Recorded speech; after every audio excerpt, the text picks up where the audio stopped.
oduu ammee oduulee irraantanaa jalqaba oduulee iidaatiin eegalleetii oduulee addunyaa tan ammoo achi harkisuudhaan gama boodatti isinii gabaafna. Assalaamu alaikum warahmatullahi wabarakaatu. Iid mubaarak. Baga itti geessan baga itti geenya warra barayyuu akkanatti iid nu haa godhu isiniin jechaa dhaamsa keenya kan jechuudha isiniif dabarsuu barbaannu. Kanatti aansuudhaan Haaji Jawaar Mahmadiis ergaa iid mubaarak warra barabaraa nu haa godhu jechuudhaan ergaa isaa ummata islaamaa hundaaf dabarseeti jira. Kanatti aansuudhaan Dr. Abiyyiinis ganamaan irraantana gara fuula Facebook isaatiin iid mubaarak inni al-adhaa iidee jechuudha tokkummaa kan addatti immoo ummata islaamaa Itoophiyaa hundaa baga geessanii jechuudhaan dabarsee waa'ee Nabii Allah Ibraahimis akkuma waan barate jirutti alayhi salaami irraayis haasawee Nabii Ibraahimii fi ilma isaa jechuudha Nabii Ismaa'il alayhim salaami rabbi isaan hundarraa waa jaalatu akkasitti maxxansee tokkummaan teenyaas akka cimtu abdii qabna jechuudhaan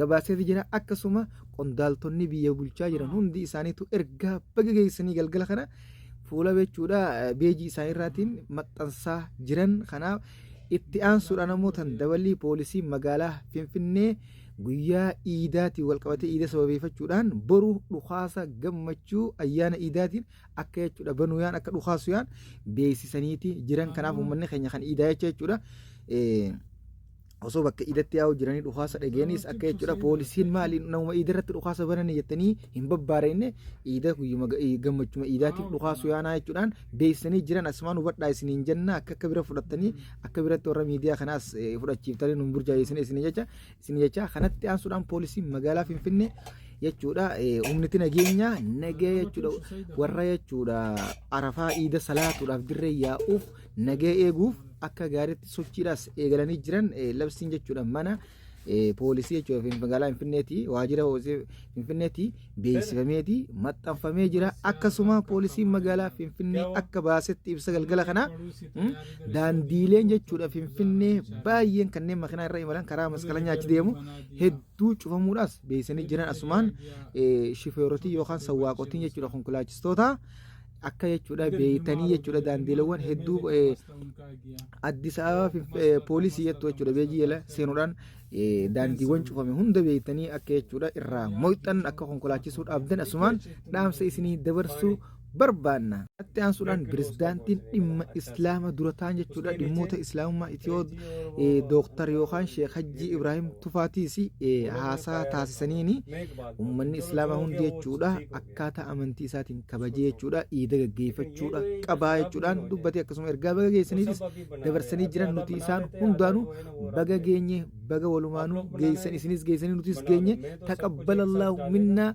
ومنكم صالح الأعمال جنيني جرة كانت تأسون جتشودا جرا سعودي عربية يو إملو بريزدانتي يو خام منستير سعودي عربية محمد بن سلمان إرجع بقى جيسني إرجع جتشودا أمة الإسلام هندا الدنيا قطب دبر سنين بودا نجينا حجاجتا عاجواني إيجودا بوليسي نجينا كجار بباسي إيجاجرا أكسوما على جتشودا نجينا تيماران حجاجتا أك إيجوف أمنا اتساق اللين سالا دارا جتشودا guddaa wan balaan feetee jechuudha karaa kana yoo dhukaafamte xawwaaluma qabee deebisu makka irratti dhaabee jechuudha beejiin fuula makkaatiin maxxansiteeti jirti maashaallah akkanatti jechuudha.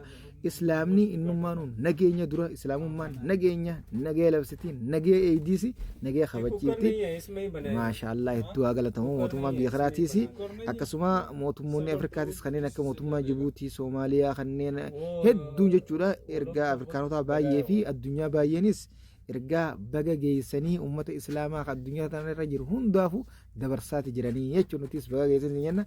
Asumaan ammoo liinkii jechuun mallattoo gurraatti san tokkodhaan saabskiraayib godhuu qofan dagatinaa isiniin jenna oduulee nuti gaggaarii guyyaa dhugaa qofa isin bira geenya.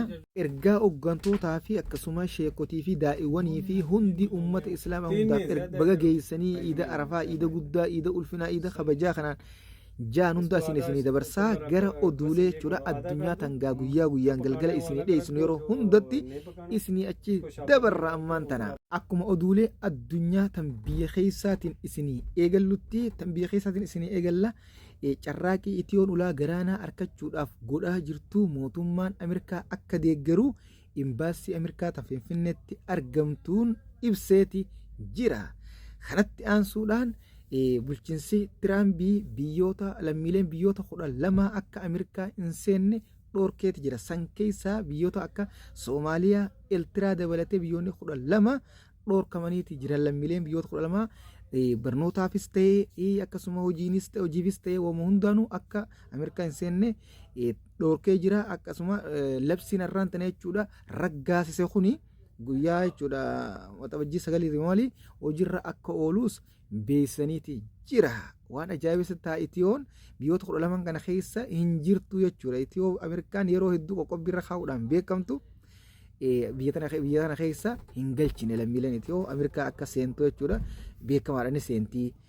Kana lammiileen biyyoota 12 akka Ameerikaa hin seenne dhorkamtuun biyyoonni isaanii nagee qabaata waan jedhuun wal qabataa jechuu xiinxaltoonni heeraati jiran. Soomaaliyaan ammoo hedduu ijoo dubbii gootee miidiyaarra naanna isaati jirti. Biyyi teenya nagee hin qabdu nageen arganne akkamiini Tiraamp jechuudha biyya 12 keessa nu galchee jechuudhaan akka gaariitti ajendaa godhatanii oofaa jiran. Ammoo Soomaaliyaa dhiyuma tana guyyaa lamaa dura jechuudha akka if dandeessee ifi nagee isii eeggattus akka jechuudha gargaarsa duraan godhaa jirtuuf irraa murtu Ameerikaan beeksiftee nagee keessaniif maaf eeggadha jechuudhaan irra dabarsee jirti. Maali nuuf hin galle. Kanatti aansuudhaan dorgomtuu wal dorgommii miidhagina dubartoota addunyaa kan dhiyeenya kana Indiyaa irratti gaggeeffame keessatti Itiyoo bakka bu'uudhaan dhayxee jechuudha akka Afrikaa tokkoffaa bu'uun akka addunyaatti immoo lammaffaa baatee badhaasa doolaara miliyoona 60 meeqa jechuudha torbamoo kana eeggachaa turte jechuudha. Gara Finfinnee yeroo seentutti biyya deebi'uudhaaf simannaan OAN qondaaltotaa fi hooggantoota biyyaatiin akka gaariitti simannaan taasifamaa fi ooleeti jira guyyaa kanatti aansuudhaan Finfinnee keessatti jechuudha hattoota impoonii moobaayilaa jechuudha impoonii 185 bitamu hattee jechuudha godaan seente poolisiin to'achuudhaan moobaayilaa harkaa fuutee abbaa impooniitiif deebifteeti jirti jedhamu to'annaa jala oolchuudhaan akka adabduu gara mana jechuudha amala sirreessatti dhiyeessiteeti. Oduun biyya keessaa qaban kana fakkaata kara oduu biyya alatti isin dabarsina. Lolli Gaazaa keessa deemaa jiru akka dhaabbatuuf manni marii nageenya dhaabbata mootummoota gamtoomanii dhiyeessee sagaleedhaan Ameerikaan ammoo kufaa taasiftee jirti jechuudha. Al duree tokko malee lolli Gaazaa keessa deemaa jiru akka hatattamaan akka dhaabbatu jechuudha. Manni marii nageenya dhaabbata mootummoota gamtoomanii dhiyeesse. Ameerikaan ammoo diduudhaan kufaa taasiftee jirti jechuudha. Waan dhaabbanni mootummoota gamtoomanii jechuudha raggaasisuu deemu kufaa taasisuun Ameerikaan jechuudha nagee Gaazaa hin feetuu jechuudha. Waan ajaa'iba namatti ta'a mootummaan bulchiinsi Tiraambii kuni dhiyeenyuma kana gaafa biyyoota jiddugalaa jechuudha biyyoota islaamaa kana kanneen akka Suudii, Dubaayii fi Qaataarii fi kanneen daawwatee jechuudha xayyaaraa fi kanneen maallaqa garaagaraa jechuudha walitti qabatee kutetti Gaazaadhaaf biyyummaa ni kenninaa nagee isii ni labsinaa jechuudhaan jechuudha waan ajaa'ibaatti as baana jee uummata gowwoomsee uummata biyyoota jiddugalaa kanarraa hooggantoota biyyoota jiddugalaa kanarraa waa saammatee kute. Amma immoo akka jechuudha warri lixaa baay'een hooggantoonni biyyoota garaagaraa hedduun akka lolli kun dhaabbatuuf jechuudha waamicha dhiyeessaa jiran labsiidhaan dhiyeessaa jiran didee jechuudha sagaleen kufaa taasisuun lolli itti fufuu yaadachuu qaba jechuudha. Inni Ameerikaa Israa'el akka jechuudha Gaazaa lola dhaabduu fi hin barbaadu akka jechuudha Falastiin biyya biddan taatee jechuudha bilisa hin baanes kan godhaa jiru keessuudhaan Israa'el gargaaraa jidduun afaan mi'eeffatee nuti waan akkanaatiin as baana jee uummata burjaayeessaa warraa gurrachaa uummata Gaazaa kana ficcisaa jiru Tiraamp ta'uu asumaan addunyaan hundi hubattuu beekaadha isiniin janna dhugatti waan hedduu namaa jira. Kanatti aansuudhaan pirezidaantiin Zaambiyaa duraanii dhukkubsatee yaalaa jiraachuu akkuma isinii gabaafnetti ta'ee arraantan ammoo umrii isaa waggaa 68tti du'aan addunyaarraa boqochuu BBC'n Afrikaa gabaafteeti jirti. Kanatti aansuudhaan kan xumura dhaabbanni Booyingi balaa xiyyaara waggoottan dabre jechuudha Itiyoo fi Maaleeziyaatti mudate beenyaa kafaluuf doolaara biliyoona takka tuqaa takka jechuudha waliigaltee taasiseeti jira.